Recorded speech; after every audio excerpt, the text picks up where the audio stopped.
Uwiteka Mana yacu turagushimiye turaguhimbaje uruwera uro kwizerwa uro kwizigirwa uri Mana nziza turagushimiye ko waduhaye umwana wawe Yesu Kristo uyu munsi wa none igihe nk'iki ngiki niwe mpamvu yo kuvuga kwacu niyo mpamvu dufite kugira ngo twamamaze inkuru nziza twamamaze ubutumwa bwiza twemere rero aganze azebane natwe muri iki kiganiro kivuga ubutumwa cy'impuguro cy'amasengesho tugiye kugira n'abakozi bawe abadukurikiranye bose mwami ubahe imbaraga zo gufungura imitima yabo kugira ngo bumve amatwi yabo akingukire kugira ngo yumve icyo babwira yumve imbaraga z'umuzuko kaze ngwino bane natwe ni mu izina rya Yesu Kristo twizeye amen. Yes, ni wa munsi mwiza rero nkuko twari tumaze kubivuga turi kumwe n'abatumirwa turi kumwe n'umubyeyi wacu bamwe muri mwebwe mushobora kuba mubazi n'abantu bamaze igihe kinini muri Foursquare Gospel Church Rwanda bamaze kutubwira ibintu byinshi impuguro nyinshi ubutumwa bw'Imana bukiza imitima buvana abantu mu bubata ariko ndagira ngo mbasabe mpereye iruhande rwanjye Bishop twibwire abwira abadukurikiranye wenda baba bataramubonaho twibwire mu magambo magufi azi no kutwakirira Apostle nawe akomeza twibwira karibu. Urakoze Ange munsi mwiza koko icyumweru cyiza cya PASIKA cyumweru abizera bose bakunda bari bategereje icyumweru cyo gucungurwa icyumweru cy'umuzuko icyumweru gishobora guhindura ubuzima bw'umuntu ubuzima bw'umuryango n'ubuzima bw'igihugu muri rusange. Nkeka ko abantu benshi banzi ariko ntacyo byica kwivuga nubwo abantu bakuze kwivuga bitaborohera. Fidel Masengo nkuko mazina yanjye azwi nkaba ndi umushumba mukuru w'itorero rya Foursquare Gospel Church mu Rwanda by'umwihariko nkaba nshumbye n'iri torero rya City Light Foursquare riri hano Kimironko. Ndi umugabo w'umugore umwe mfite abana 7 abakobwa 4 abahungu 3 nibaza ko ari ibyo ngibyo ibindi maze imyaka myinshi mu muhamagaro igera kuri 15 ari ibaza ko hari ibindi bintu navuga by'akazi gasanzwe ariko ubu ngubu ntako ndi hano nyine ubu ndi mu itorero nibyo nkora cyane cyangwa nibyo nkora byonyine wenda mbivuge gutyo. Turi kumwe na Apostle MIGNONE abantu benshi bazi Munezero Kabera numva ntamuvuga reka muhe umwanya arisanga hano hanyuma atwibwire nawe. Urakoze cyane Bishop Masengo turabashimiye uburyo mwadutumiye kugira ngo tubashe kubana namwe ndetse tukabashe kubana na bene data aho bari hose nkuko abibabwiye rero nitwa MIGNONE Alice Kabera mfite n'izina bita Umunezero nkaba ndi umushumba w'itorero ryitwa Noble Family Church ariko iryo torero ryavutse nyuma nk'abanyoboye umuryango benshi ari uwo bazi witwa Women Foundation Ministries umuryango wubaka imiryango cyane cyane witaye cyane ku mugore. Murakoze cyane nkaba koko nanjye ndi umufasha w'umuntu ndi umugore nkaba mfite abana ndi umubyeyi nanone nkaba mfite abana 3 abakobwa 2 ndetse n'umuhungu umwe. Murakoze cyane. Turakoze reka nibuza gahunda akomeze. Murakoze cyane kuri iyo introduction mukoze nziza turabyishimiye kandi Apostle MIGNONE twongeye kuguha kaze muri Foursquare kandi tuguha kaze no kubadukurikiranye. Reka rero tudatinze duse nk'abinjira mu kiganiro nyirizina turi mu cyumweru cyahariwe PASIKA. Apostle nyemerera nkubaze ese PASIKA ivuze iki kuri wowe nk'umushumba bivuze iki nk'umukristo kuri wowe? Mbere ya byose ni ijambo rikomeye ko PASIKA kuri jewe iri mu rukundo ni impamvu nyayo yemeza neza Yohana 3:16 ahantu havuga ngo kuko yakunze Imana yakunze abari mu isi ngo byatumye itanga umwana wayo w'ikinege kugira ngo donc atubashe kuducungura ariko nanone ngo yarakunze cyane, ariko gukunda cyane kwe tubibonera muri pasika, tubibonera mu kwibuka kuzuka kwa Kristo, ariko nta nubwo twavuga kuzuka tutavuze ko yapfuye, akatwitangira, akabasha gupfa, akanyura muri iyo nzira y'urupfu, hanyuma nanone akazuka. Rero pasika mu bundi buryo mu gisobanuro nyacyo ni passage rero y'urupfu rwa Kristo, passage mu kinyarwanda wenda nko kunyuraho, aho yanyuze akanyura mu rupfu akanazuka. Uyu munsi tukaba dufite ubugingo, akaba bese tukaba dufite ubutsinzi biturutse mu bese tuba twibuka kuzuka kwe. Murakoze cyane. Amen. Uti pasika ni ukwibuka inzira Yesu yanyuzemo, twibuka neza yuko Imana yabanje kudukunda ikaduha umwana wayo w'ikinege. Bishop Dr. Fidel Masengo, kuri mwebwe ibi bihe bya pasika bisobanuye iki? ngira ngo yabivuze neza cyane, biranagoye kongera kubivuga bitandukanye nuko yabivuga cyangwa yabivuze. Nshobora gusa kongeraho yatsimbaraye cyane kandi yatsindagiye cyane ijambo urukundo. Byumvikana yuko nyine ibintu byose bitangira mu rukundo, ariko hari irindi jambo nanjye nshaka kongeraho yunganira ririya n'ibyiringiro. Ubundi ruriya rukundo nk'uko mubizi nirwo rwatumye twebwe, nk'uko ijambo ry'Imana rivuga, twari dupfuye tuzizaha n'ibicumuro byacu, ariko kubera urukundo rwa Yesu, kubera kwitanga ku musaraba ngo ducungure, twagize ibyiringiro. So dufite rero ibyiringiro kubera urukundo rwa Kristo, ibyiringiro bifite ubugingo, ibyiringiro bitunyuza nk'uko yarabivuze no mu bihe bikomeye. Nshaka kuvuga ngo muri ibi bihe rero iyo bigeze bifata nk'ibihe byo kuzuka. Ibyari bipfuye, ibyari bisinziriye, bitagendaga, numva ari igihe cyo guhanurira ubuzima bwanjye bwo mu mwuka ndetse n'ubuzima busanzwe, kubera yuko hari urukundo rwa Yesu rwaduhaye ibyiringiro. Niyo magambo nakongeraho. Urakoze cyane Bishop. Umuntu yasa nkaho reka nse nkaho mbisanisha n'ibihe turimo. Uti pasika no kugira ibyiringiro nk'abakristo, nk'abizera, kandi abakristo turiho mu buzima busanzwe, tunariho mu buzima bw'umwuka. Aho biranganisha ku kibazo nakwifuza kubabaza, ese kuba pasika dusanze muri ibi bihe abantu basa nkaho babuze ibyiringiro, abantu basa nkaho bumva yuko wenda ibintu bisa nkaho byacitse igikuba, corona yarabaye. Mbere twari tumenyereye yuko mu bihe bya pasika habaho guterana kwera, abantu bahura mu nsengero bagasenga, hakaba ibihe byo kwiyiriza no gusenga no guhura fellowship. Ese noneho kuba pasika muri iki gihe dusanze mu bihe navuga ngo ntitwemerewe guterana, ntitwemerewe kuza mu nsengero, ibi nta kintu byaba bihungabanya ku buzima bw'abizera?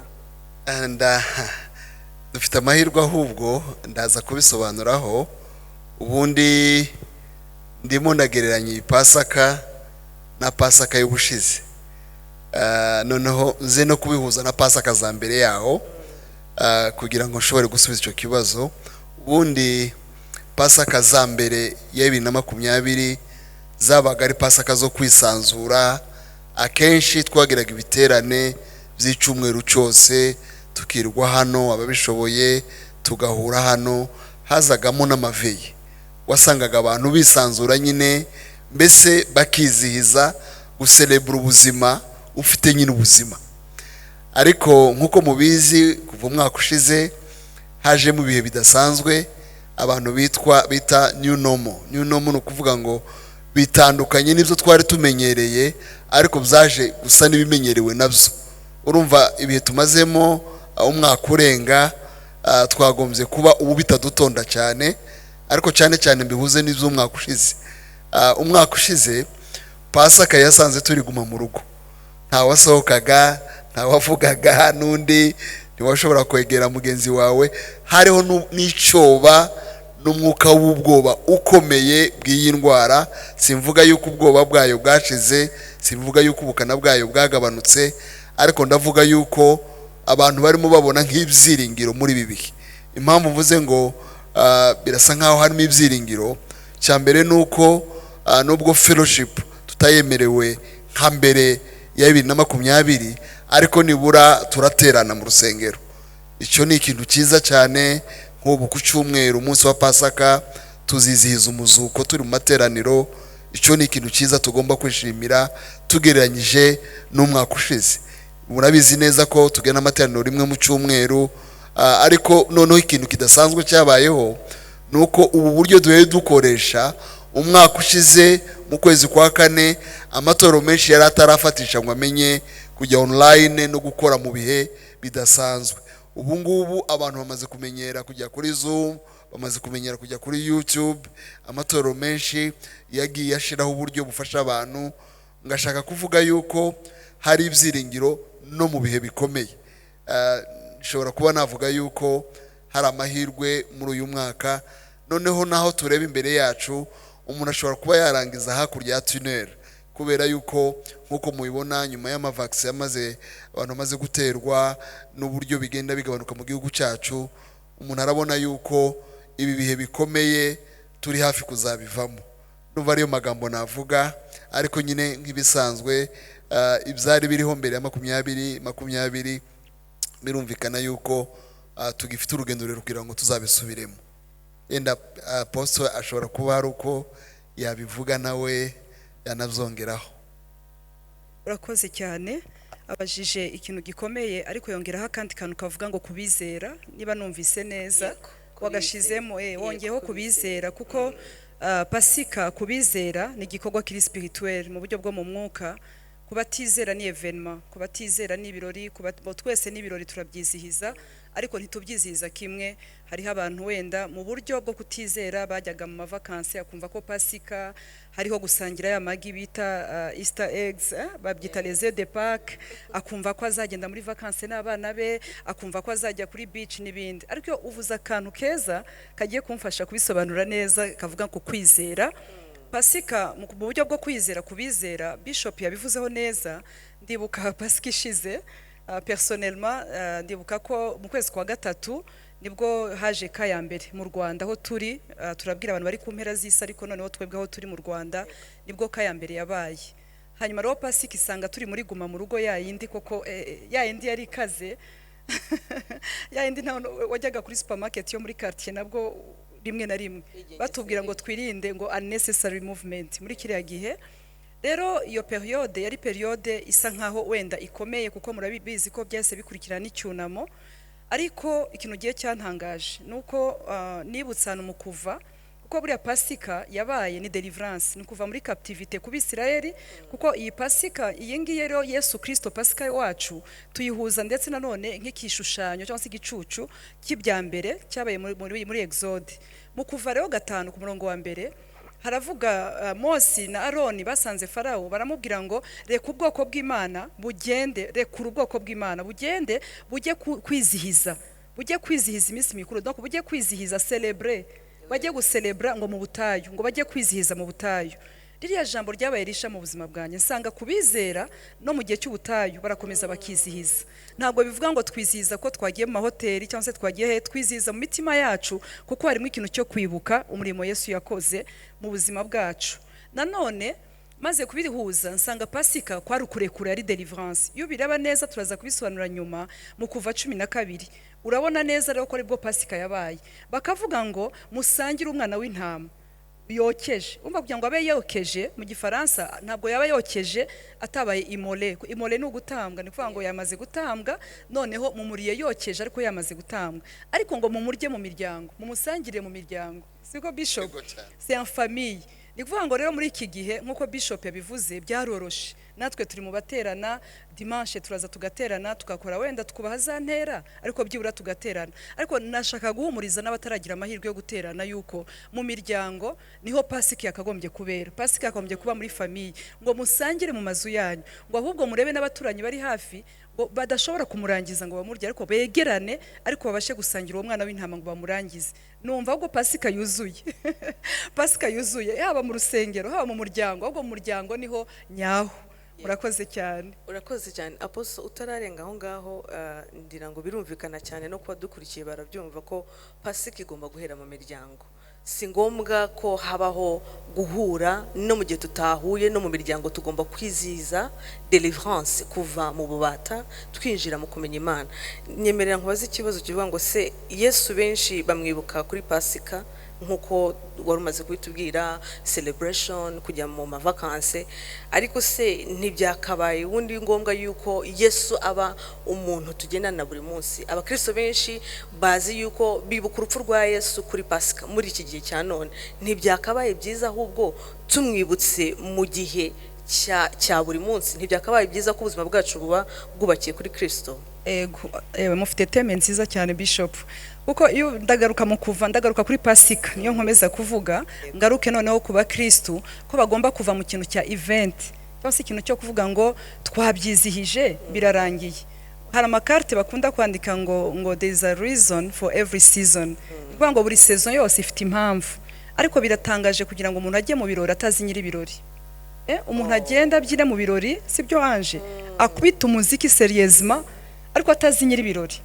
Ikindi nanone ibirori atazi cyabaye, atazi rwose nyiri birori. Najyaga mbona abantu bajya nko mu kiriyo kubera ko hari igikoma kera abantu bajyaga bajya akumva nk'umuntu wapfuye akavuga ati bana nzajyayo nta wamenya hari igikoma cyangwa se igitoki gishushe. Kera mu biriyo bajyaga bagabura. Muri Kongo hari n'abahabwaga amafaranga bakaza kurira mu kiriyo kitari cyabo, atazi n'uwapfuye. Njye numva rero kuba Kristo muri iki gihe nkuko Anje bivuze, hari abakristo ubona kabisa batse rwose yakubisemo umwenda musha kuri Pasika agagerageza gukora ibintu byose.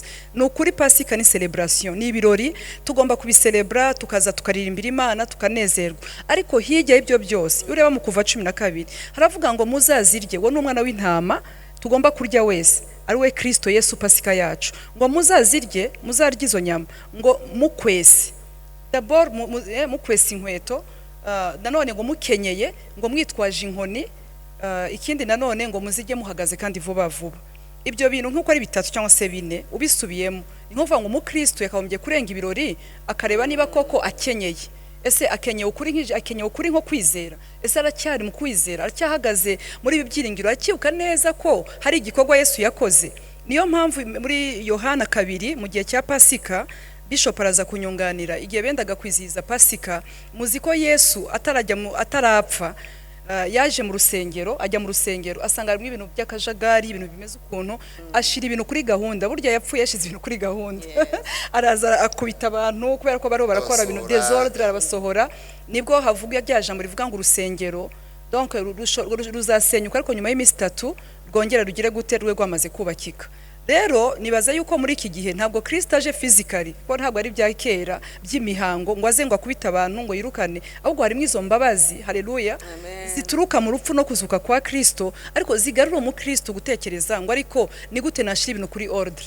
Yesu muri iki gihe twitegura Pasika nkuko yabikoze mbere, natwe tugomba kureba ibintu bidatunganye. Ese ni gute turakenyeye? Ese turakwesa inkweto nk'abizera? Ese turacyafite ubutware nka ya nkoni? Turahagaze turi ready kugira ngo tuve mu mwisi y'umwijima, kuko uzi ko Pasika yabaye nijoro. Impamvu yabaye nijoro nuko donc bambutse nijoro, nuko bagombaga kuva mu mwijima bakava mu buretwa bwo kwa Farao bakinjira muri deliverance yabo. Rero Pasika nshuti yanjye ntabwo ari ukurya inkoko gusa, ahubwo Pasika ni ukwisuzuma nanone tukavuga dutese umuzuko wa Kristo kabisa uri urakora mu buzima bwanjye. Ese hari ibintu ndashira muri ordre? Birashoboka ariko idusanze hari ibintu bitari ku murongo, ariko byashoboka ko bijya ku murongo kandi bikagenda neza.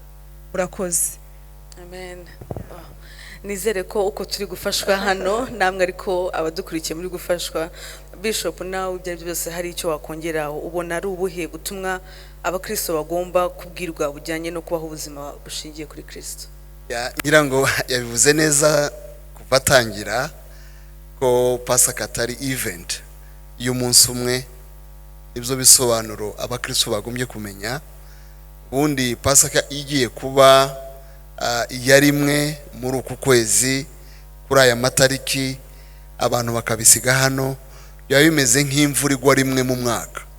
Tekereza ufite nk'umurima wawe ukazabona imvura rimwe mu mwaka, cyangwa ufite jardin yawe ikazabona amazi rimwe mu mwaka. Ubundi Kristo ni ubuzima kuba mwizera. Kristo ntabwo ari umuntu wo ku cyumweru. Kristo ntiduhura gusa twaje mu materaniro, tugomba kubana nawe. Ngira ngo kuri Pasika bimwe mu bintu Yesu yakoze binakomeye, nuko yasangiye n'abigishwa igaburo ryera, arababwira ngo aya maraso mujye muyanywa, uyu ni umubiri wanjye nawo mujye muwurya ngo munyibuka. Bishaka kuvuga ngo tuhora twibuka Kristo, ntitumwibuka gusa mu gihe cya Pasika, ahubwo turamugendana ubuzima bwose. Kumugendana iyo twavanze umubiri wacu n'uwe, tukavanga amaraso yacu naye, ahinduka ubuzima. Nitumugira ku cyumweru gusa, nitumugira mu kwezi kwa kane gusa, tumugira ubuzima bwose. Cyo nshaka kuvuga nuko umuntu unyumva ave kuri Kristo wo kuri Pasika gusa, ahinduka ubuzima, n'abamubona babone umuntu wahinduwe na Pasika. Kuko byaba bibabaje kumenya Kristo wo kuri Pasika umuntu akabaho nk'utarigeze umumenya. So byaba bibabaje nanone kuva muri Pasika umuntu agasubira mu buzima yarabayeho mbere yuko amenya Pasika. Bishaka kuvuga ngo hagomba kuba impinduka mu buzima bwa buri munsi. Abantu batubona bakatubona nk'abantu babatuwe na Kristo, nk'abantu baselebra ubuzima bushasha twakuye mu gucungurwa na Kristo kuri Pasika. Bishop, wenda abadukurikiranye bashobora kumva ibyo dusobanuriye ko Kristo ari uwo kubana nawe, wo gusabana nawe. Hari wenda batazi amakuru y'igitabo wigeze kwandika dukunze kwireferaho cyane kandi cyanakunzwe n'abantu benshi, cyitwa Intimacy with God. Biranyobora mu kukubaza, ese ko tubona kubana na Kristo ari ubusabane, ari ubuzima, niki twigira kuri Kristo mu busabane bwe n'abantu? Yes, Kristo atwigisha ibintu byinshi, kuko narivuze ngo n'ubuzima. Ubundi nkunze kuvuga, ariko twese turabivuga, Christ centered life. Ubuzima bushingiye, bushamikiye, bwubakiye kuri Kristo. Iyo mvuga ubuzima bitandeba umuntu wese, umuntu umubiri, umuntu umwuka, n'umuntu bugingo, agomba kuba wese agaragaza Kristo, abayeho ku bwa Kristo. Icyo nshaka kuvuga ku busabane nuko ubundi Pasika igira n'ibisobanuro nka bibiri bikomeye. Icya mbere, byanabaye igihe Yesu yasangiraga n'abigishwa ifunguro nyine rya Pasika, hari ubusabane buri vertical bw'umuntu n'Imana. Igihano kiduhesha amahoro cyari kuri we, gucungurwa kwacu nta wundi tugukesha uretse we. Niba rero ari waducunguye akadukura mu byaha, tugirana ubusabane mu buryo buhoraho. Ni ukuvuga ngo buri muntu wese yagombye kujya asuzuma uko abanye n'Imana, kubera yuko umusaraba icyo utwereka n'ikimenyetso cy'umusaraba nuko twebwe na Kristo twagombye kuba dufite ubusabane buhoraho. Ariko ku rundi ruhande hari ikindi gisobanuro. Kuriya gusangira n'abigishwa byavugaga yuko hagati yacu nanone dusabana. Uzabirebe, nyankunda kubivuga, bikunze kuba cyane mu Burayi no mu societe occidentale.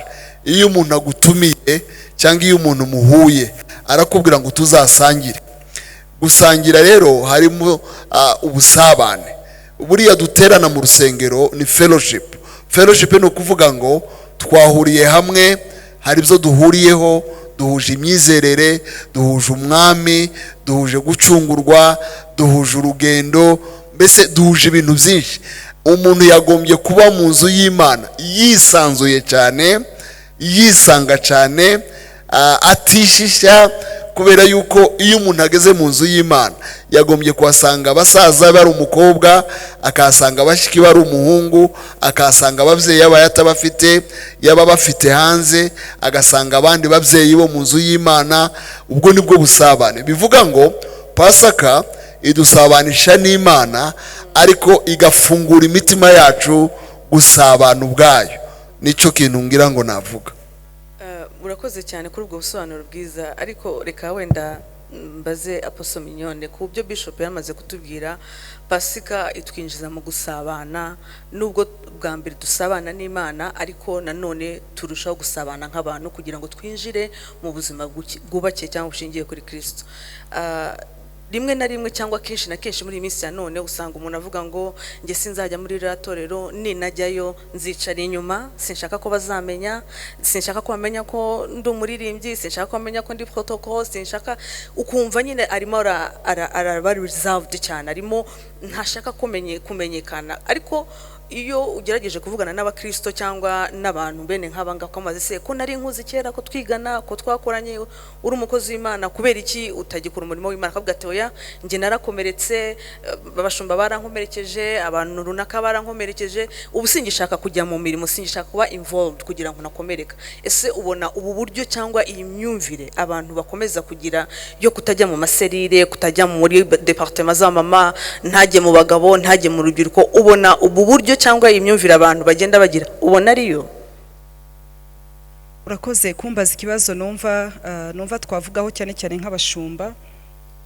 Mbere ya byose ikintu ushaka kugarukaho ntabwo ariyo, ariko ndasobanura impamvu atariyo kugira ngo wenda babyumve neza na bene data. Nigeze gusoma hano mu rwandiko rwa Samweli wa mbere 17 uhereye kuri 34, tujya tuyita ngo ni CV Dawidi yahaye Sawuli.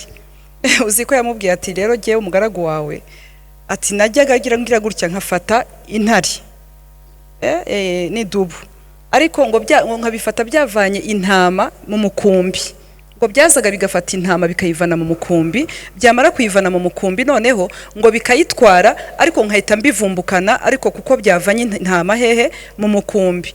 Kariya kantu kavuga ngo intare yaje cyangwa se idubu ije gukura intama mu mukumbi, sibyo Bishop? Igakura intama mu mukumbi yarangiza ikayivana mu, bivuga ngo intare nta bushobozi ifite bwo kubasha kwica intama igihe cyose intama iri mu mukumbi. Niba ngo strategy y'iyo ntare, iyo mvuga intare simvuga intare y'umuryango wa Yuda ariyo Yesu, ndavuga ya ntare Satani ishakisha uwishonshomera, irabanza igakura intama mu mukumbi, ikabanza ikayizola, ikayishira ahantu hayonyine. None yamara kukubona ikagushira ha wenyine, niko Satani akora gute rero? Akoresha ikintu bita offenses, sinze offenses cyangwa se ibikomere.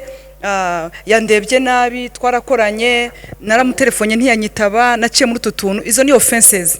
Nta nubwo twabasha kuvuga ko offenses atarizo, nukuri byo offenses zibaho. Yewe na Kristo yaravuze ngo zizaza, tinya ko yabyivugiye, aravuga ngo nubwo mwacyaha abadayimoni, nubwo mwagira gute, offenses ibikomere bizaza. Kubihunga rero siyo solution. Reka je nivugeho, mfite abantu tuvukana, narabakomerekeje inshuro nyinshi, nabo barankomerekeje.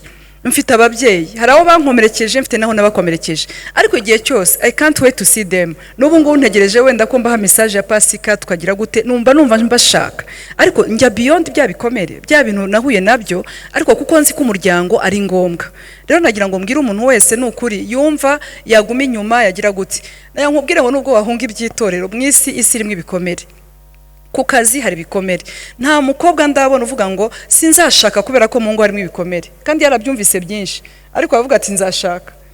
Ari umuhungu ati nzashaka, ese ko biriyo ati nzapfa nanjye kunywa umutitu, ariko nzagenda. Ariko byagera mu nzu y'Imana, byagera mu rusengero, umuntu akavuga ati ndabona uriya muntu yambaye ijipo y'umutuku nk'iyo umuntu yankomerekeje mu mwaka washize, ndabona bizagenda kuriya.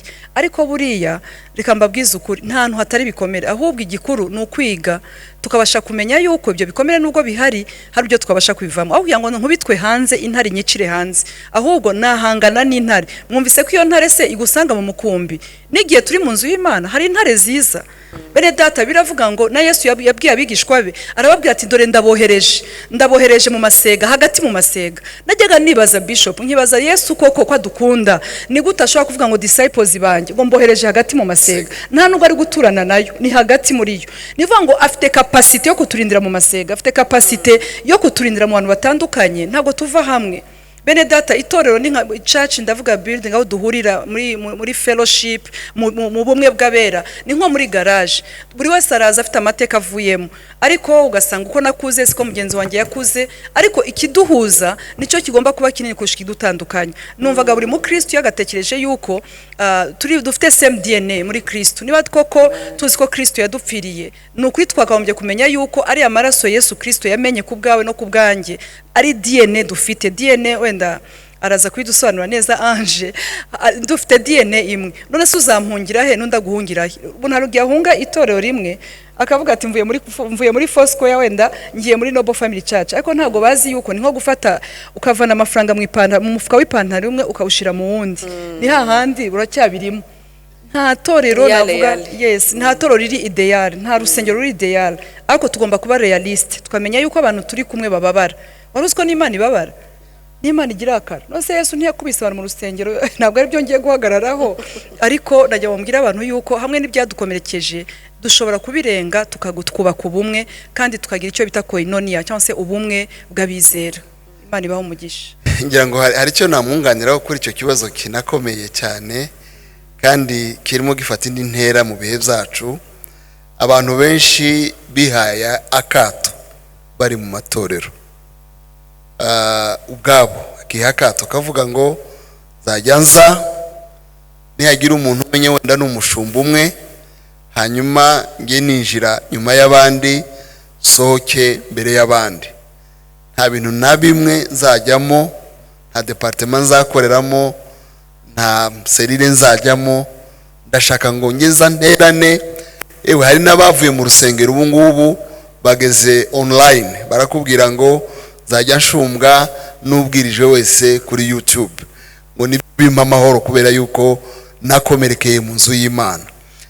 Kambwira abantu iki kintu cya mbere, ntabwo kwizora kwishyira mu kato ari cyo gisubizo, kuko umuntu wakomerekeye mu nzu y'Imana nta handi hantu ashobora komorerwa atari mu nzu y'Imana.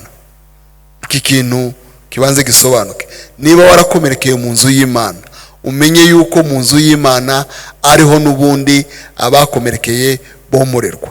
Icya kabiri, akenshi hari igihe dufata ibyemezo bihoraho ku bibazo bidahoraho.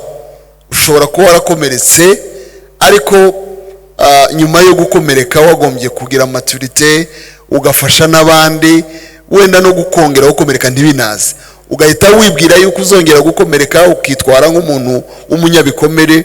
Rero iyo watangiye kwitwara nk'umunyabikomere ukabishyira muri mindset yawe ko umuntu agiye kugukomeretsa, byanze bikunze urakomereka nyine. Ngira ngo hari amagambo meza Yesu yabwiye abigishwa, arababwira ngo mbasize mu isi, yari yabivuze, nyiboherejemo ngo mumeze nk'intama mu masega, nyibasizemo imeze gutyo nyine, ngo sinsabye ngo muyikurwemo, ahubwo ndabasabira ngo muyirindirwemo. Muzaba mu isi ariko ntimurabisi. Birashaka kuvuga iki? Birashaka kuvuga ngo nubwo abantu bakomerekera mu murimo w'Imana, ariko hari n'abakirirayo. Icyo kintu kibanze cyumvikane. Hano niho umuntu wese wakomeretse hanze akirira. Hano niho umuntu asanga ababyeyi atari afite no hanze. Iyo rero umuntu yifashe nk'umuntu wihaye akato, biragoye kugira ngo azanafunguke anafashwe.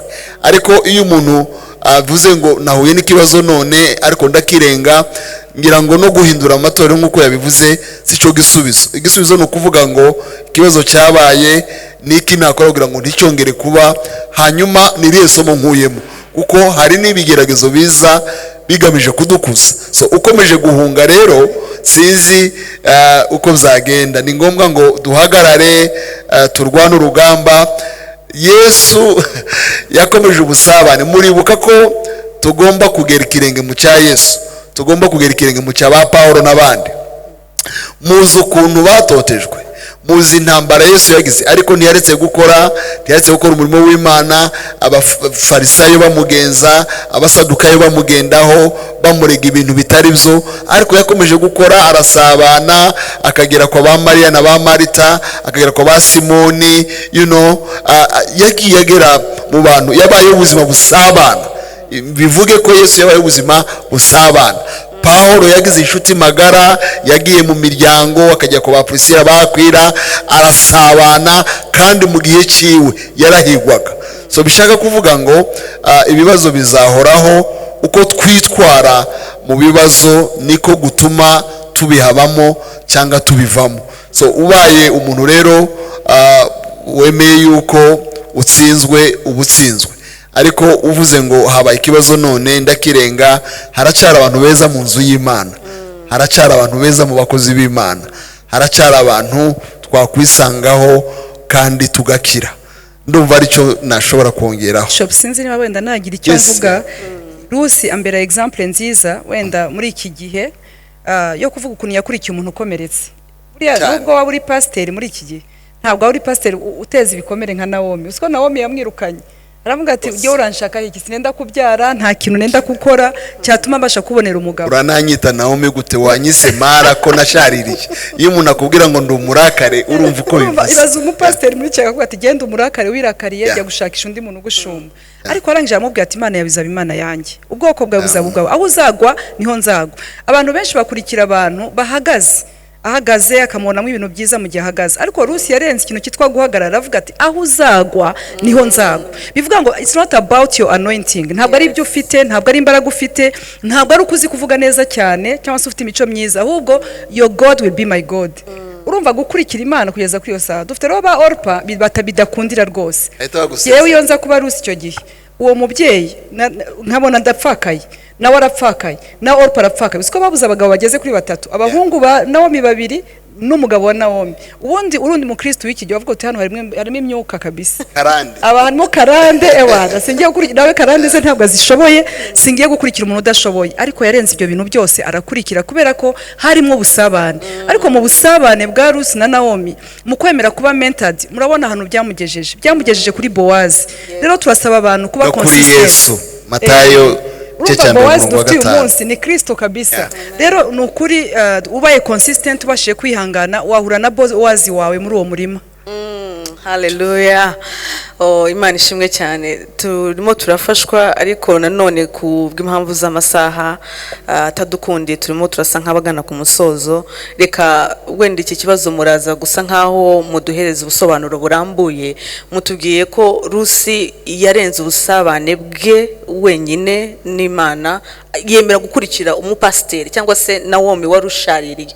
Ariko kuri iki gihe cya none nk'amatorero ari igihe tuvuga ngo bya bindi twahoze tuvuga mbere, ugasanga umuntu ari mu itorero ariko ntashaka gusabana. Ese ni ubuhe buryo none nk'amatorero mu byakozwe n'intumwa 2 kuva kuri 42 ukomeje hepfo, ijambo ry'Imana tubwira kuntu itorero ry'ibyakozwe n'intumwa basabanaga, bahuraga, bagasangira, bakamanyagura imitsima. Niki noneho itorero ry'uyu munsi wa none, itorero muri rusange, twakwigira ku itorero ry'ibyakozwe n'intumwa kugira ngo tubashe kuba ubuzima busabanye? Murakoze cyane kubera ko ni cyanditswe navuga ngo nkunda.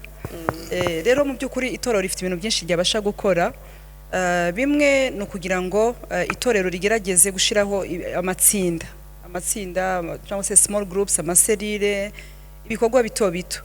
Ariko mu buryo nanone kugira ngo byo bintu bibashe gukuzwa bikomeze, nuko leadership y'itorero donc igomba gusa nkaho nanone yinjira cyane muri bya bibazo by'abantu, birenze wenda kuba biga ijambo ry'Imana gusa, ariko no mu mibereho yabo. Ariko abantu ntibumve ko ibyo bintu byose bikorwa na pasteur mukuru, ni leadership yose.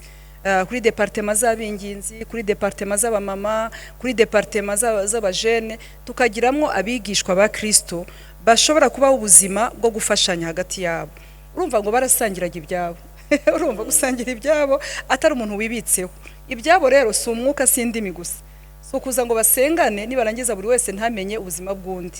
Nugusangira. Ndibuka kera hari umumama twajyaga dusengana. Hanyuma niba ijuru rye ryari rikinze sinzi ko byagenze, hari amavuta bitaga gikotoro bagurisha hariya kuri Kifarma y'ikiro. Abana noneho ndayacamwo 2 urumva tujya kumusura, nuko nagezeho nyasiga muri taxi voiture ndibagirwa ninje nsanga sinyafite.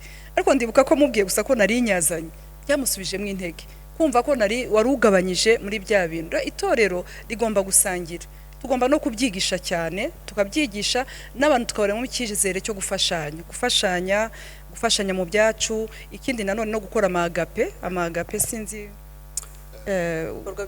by'urukundo, departement zigakora agape, zigahura bagasangira, ntibagire atarivuga ngo bagiye gusa gusenga, ahubwo bakaganira ku buzima bwabo, bakaganira vraiment ibiganiro, abantu bakamenyana. Umuntu buryo mutaganire ntabwo ushobora kumenya n'imibereho ye. hari icyo nabyongeraho ngira ngo icyambere nk'uko twagiye tubivuga abantu barasa nk'abafunze muri iyi minsi baza mu itorero koko bagaterana ariko ugasanga umuntu amaze amezi 5 ateranira mu itorero nta wundi muntu uramumenya. Iyo umubwiye rero kujya mu matsinda matoya ugasanga abantu benshi batabyumva vuba n'ibirya twavuze kubera ibikomere, kubera imico y'abantu, kubera privacy, umuntu akumva yaza agaterana akigendera. Nyamara ubuzima bw'itorero iyo nkingi y'ubusabane ntabwo uwifashe gukora neza. Hari ibyo itorero ryakora ariko n'ibyo abantu bakora. Reka mbere kubyo leadership y'itorero yakora nk'uko yarabivuze. Nitujya no muri Bibiliya ubwiye cya Mose, Imana yaramubwiye ngo ushaka abantu 70 bafite umwuka waho ku mwuka wawe hanyuma bagufashe. Yamubwiye ari amagambo sebukwe amaze gusanga Mose abantu bose batonda bamushaka batamubona, bashaka ko akemura ibibazo adashobora kubikemura. Sebukwe aramubwira ngo ntibishoboka yuko uzafasha aba bantu, ntuzabafasha nawe ubwawe ntiwifashije kubera yuko bizakunanira binagusazije.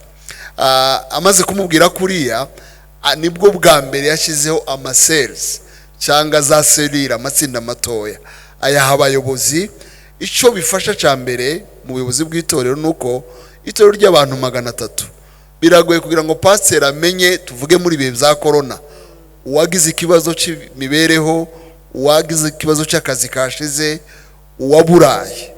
Ariko mu 300 ugize selire 30 hakabamo abantu 10, biroroshe yuko nyumba 10 uyobora za nzu 10 amenya ngo kwa runaka hari ikibazo.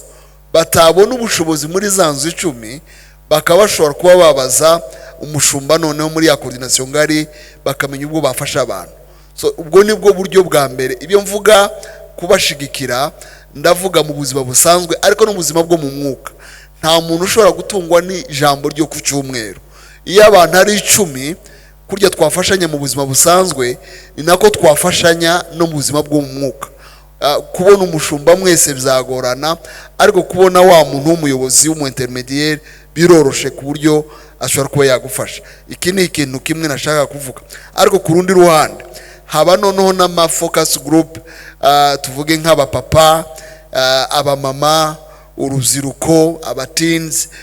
Buriya n'ubundi buryo nabwo bwo gufasha abantu mu buryo bwihariye, kuko hari umuntu uza akaba ari umupapa kaza mu rusengero kamaramo imyaka 2 atarajya mu bapapa, kaba mu myaka 2 atarajya mu mama. None wanamaze kuvuga narikomerekeye sinongera kujya kandi materaniro y'abagore. Nyamara mu zukuri kujya muri riya tsinda niho abantu bashobora kuba banamumenya banamufasha. So nashaka kuvuga ngo itorero rishiraho uburyo bwo kugira ngo ayo matsinda ashobora kuba yakora agere ku bantu benshi, ariko abantu niyo bayaha agaciro bayajyamo. Utayagiyemo n'ubundi akomeza gufasha ba bantu afasha, wowe ugasa nkaho uri kuri marge y'abafashwa kandi muzukuri wagombye kwisangamo. Ikindi ngira ngo nakongeraho nuko ubusabane nta muntu utabwungukiramo. Buriya mu itorero hari abantu babonyemo imirimo, hari abantu babonyemo inshuti magara, hari abantu basubirijwemo. So rero uko ukomeza kwigunga ujya ku ruhande ushobora kuba uhusha yaho kazi yavuze yo guhura na Boaz, kuko ntushobora kwizola ngo uzagere ku bintu bizima. Ngira ngo mu itorero hari abaterankunga, mu itorero hari abanyamasengesho, mu itorero hari abagabo, mu itorero hari abagore, mu itorero hari abapapa n'abamama. So fellowship yo mu itorero ikemuye ibibazo byinshi zo mu buzima bw'umwuka no mu buzima busanzwe. Nko mu gihe cya corona ndabyibuka mu rusengero rwa Foursquare, ndabiziko no muri Noble Family babikoze cyane. Twagiye dufasha abantu ariko uburyo bwo kubafasha n'ubuhe ntiwabijyana mu rusengero rusange ngo bikunde. Ariko mu maserire urabaza abayobozi b'amaserire ndetse bimeze gute, muri serire wanyu bimeze gute, abantu bakakubwira abantu uko bimeze. Abantu bashobora gupfusha abantu babo, urumva bakugeraho. Ushobora kuba ufite urubanza rw'ubuku udafite ubushobozi, ya matsinda mato yarafasha cyane. Ngira ngo nicyo nashaka kuvuga, tugerageza kubishiramo imbaraga ariko abantu bagira morale kugira ngo bikore cyangwa bye kubageraho kandi be bikorera abandi. sinzi aposto niba hari icyo wakongeraho tugana ku musozo, hanyuma bishop araza kudusoreza ikiganiro twagize anadusengera, turagize Imana kandi anasaba Imana kugira ngo iduhe imbaraga zo kwakira pasika nyayo, ntibibe pasika yo kwizihiza ya event yo kurya neza, kwambara neza, kujya mu mavakanse, nubwo muri ibi bihe bya corona turimo bitabitwemerera, ariko turusheho gusobanukirwa nk'abakristo icyo pasika ivuze mu buzima bwacu, twinjira mu busabane. Karibu aposo. Mu busabane tuvuge cyane ku busabane. Yego, mwagira icyo muvuga byimbitse mu musabane tunasoza. Yewe kuko ubwanjye hari ibintu bishop yaravuze, nashaka kongeraho uruhare rw'abagore mu itorero, ko tuvuga ngo uko abagore babasha nako kwitorero ishobora gufasha kugira ngo ubusabane bukure, tunabiganisha kuri pasika. Yesu ashimwe. Mu by'ukuri jewe numvaga ubundi itorero usanga rimwe abagore benshi kandi rikabamwo n'imiryango, les couples, imiryango, families, numva bafite uruhare runini cyane, nagiye mbibona bafite uruhare runini kugira ngo mbibwire amatorero atandukanye, ariko abadamu no kuri muhaguruke mu matorero kuko bafite uruhare runini cyane kugira ngo itorero ribashe kugira ubusabane mu buryo bumwe cyangwa se ubundi, batabikoreye hanze y'itorero. Urabona abantu benshi bakunze gukora ibintu ugasanga bafite amagroupe, bafite ibintu bitandukanye, ariko ibintu byose ushaka gukora buryo ubifite mu itorero ryawe, ufite full package muri eglise. Ni ukuvuga ngo bashobora kugira gutya bakamenya ubuzima bw'abantu muri ya small group za small group, bagatanga amazu yabo. Nshobora kuba ntazi kuvuga ariko nkatanga inzu yanjye, cellule y'urusengero ikaba mu nzu yanjye, nkabasha kumenya bwa buzima bw'abantu. Kwa kundi twita ku miryango yacu muri detail, niko dushobora guhagarara haba muri cadre ya social, haba muri cadre spirituel, tukabasha kuzamura ubusabane mu itorero biciye mu miryango. N'abashakanye, ureba Paulo yasanze couple ya Priscilla na Aquilasi, yari couple yakoze umurimo ukomeye cyane ku buryo bafashije umugabo witwaga Apollo yari umwigisha w'ijambo ry'Imana ukomeye cyane, ariko ngo bamurebye basanga afite umubatizo ngo wa Yohani mubatiza, ngo bamutwara ku ruhande ngo batamukomerekeje, ngo bamubwira iby'umwami Yesu. Urumva izo couple zabaga ziri mu nzu y'Imana. Nta nama eglise yari ahari wenda yubatse gutya, ariko les cellules zabaga ebana ziri en ordre, zikora neza kandi zubaha leadership. Numvaga rero mu rwego rw'ubusabane abagore, imiryango mufite uruhare runini cyane kugira ngo ubusabane bukomeze kwiyongera. Ariko nanone mvuga ku busabane bwa pasika, nimureke dusangire iby'umwuka, ariko dusangire n'ibifatitse.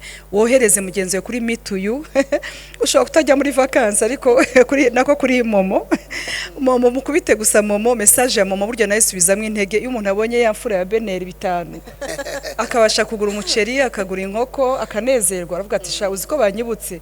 Hari igihe abantu batibuka amaverse bamwe na bamwe, ariko akibuka ineza yabonye mu itorero, bikaba byamugarura noneho butaha akazafata verse, ariko yabanje kumva na bya bintu neza. Rero Imana ibaho umugisha cyane kandi mwakoze kudutumira bishop. Nibyo, abantu ntibibuka verse rimwe na rimwe kuko batazi na Bibiliya, batanayisoma. Nitwe Bibiliya yabo. So Bibiliya yabo rero ikoze mu buryo bufatika, umuntu wa hasi neza, umuntu wagaragarije urukundo, biragoye kugira ngo areke kukubaza Imana yawe. Niho wagera akavuga ngo Imana yawe utanayimubwiye. Nyambwira abantu ngo tuvuge ubutumwa nibiba ngombwa gusa dukoreshe Bibiliya. Bivuga ngo dushobora kuvuga ubutumwa kenshi tudakoresha Bibiliya, muri bya bikorwa byiza abantu bakabona Kristo nyine kuri Pasika. Ikindi navuga nuko nkuko mubizi tubihuze n'ibihe bya corona, aya matorero turimo tuvuga y'amaserire, kwihuza mu departement y'urubyiruko n'abamama, byafashije abantu benshi mu bihugu bitemerewe gusenga. Hari ibihugu nko mu Bushinwa, za Sri Lanka, za Afghanistan, usanga amatorero akomeye ariko ari underground, nta na hamwe bagira inyubako basengeramo, ariko imyizerere yabo ikomeye kubera amaserire. Bafite uburyo bakomunika, bafite uburyo basangira ibyanditswe. Mureke social media idufashe gusangira ibyanditswe, aho kuvekira inzenya n'inzangano n'amacakubiri. Social media uburyo buduhuza, utuma abantu banahura bagasenga. Dufite amahirwe menshi, ntacyo tuzireguza nitabikoresha neza. Kristo kuri Pasika ahindura ubuzima bwa benshi, ubuzima bw'urukundo, ubuzima bw'urushako, ubuzima bw'umuryango, azure ibyari bipfuye kuko arabishoboye. Reka dusenge dusoza. Mana nkuru, Mana nziza, turi mu bihe byiza, ibihe twibuka gucungurwa, ibihe twibuka umurimo wakoze, ibihe twibuka ko twari abo gupfa tuzize ibyaha n'ibicumuro byacu, ariko uzishiraho uduha ubugingo muri wowe, uduha ubugingo n'ibyiringiro byo kubaho iteka ryose. Mana nziza, Mana ikomeye, turi mu bihe nk'uko ubizi bitoroshe, igihe isi yose ihangana n'icyorezo cya COVID-19, ariko ntiducitse intege, ntitwihebye, dufite n'amashimwe muri iki gihugu cy'u Rwanda nk'uko twabyumvaga n'umuyobozi abitubwira ejo. Ingaruka zikomeye zashoboraga kuba ntizabaye, turanizera yuko zitakibaye kubera yuko uhari, wakoresheje n'ubuyobozi, ariko fasha n'abantu kumenya ko bafite uruhare ubwabo wo kugira ngo mu bihe nk'ibi bikomeye bagerageze kwitwararika, kuko turitwararika ariko ni wowe uturinda, warabikoze Mwami. Turagushima ko tugeze kuri iyi Pasika, turagushima ko dushobora no gukora muri ubu buryo, twibuka kuzuka kwawe, tuzura n'ibyari bipfuye muri ibihe byose twanyuzemo bizaguma mu rugo. Ndasaba ngo Mana nkuru, Mana nziza, Kristo kuri Pasika atanga ihumure, Kristo kuri Pasika azura ibyari bipfuye, Kristo kuri Pasika azure business, Kristo kuri Pasika azura amateraniro, Kristo kuri Pasika azura ubuzima, Kristo kuri Pasika atange economic recovery dukeneye, Kristo kuri Pasika ahagarike icyorezo n'ingaruka zacu. Mwami wanjye, turabizi neza yuko iyo tuvuze twizeye ubikora kubw'icyubahiro cyawe. Turagushima Mwami umukozi wawe twabanye n'abandi bose badukurikiye, barememo ibyiringiro kandi ubakubire byinshi kuko bakoze byinshi ku bwawe. Ndabizi neza Mwami wanjye ko icyumweru ari icyumweru gikomeye, komeza ubane natwe muri izi nyigisho n'andi matorero yose yafashe ibihe nk'ibihe bidasanzwe byo gusenga no kwiga ijambo bigaragarize. Urakoze kuko uri Imana yumva gakora n'ibirenze ibyo twibwira n'ibyo twasabye. Icyubahiro kigarukire none n'iteka ryose. Amen.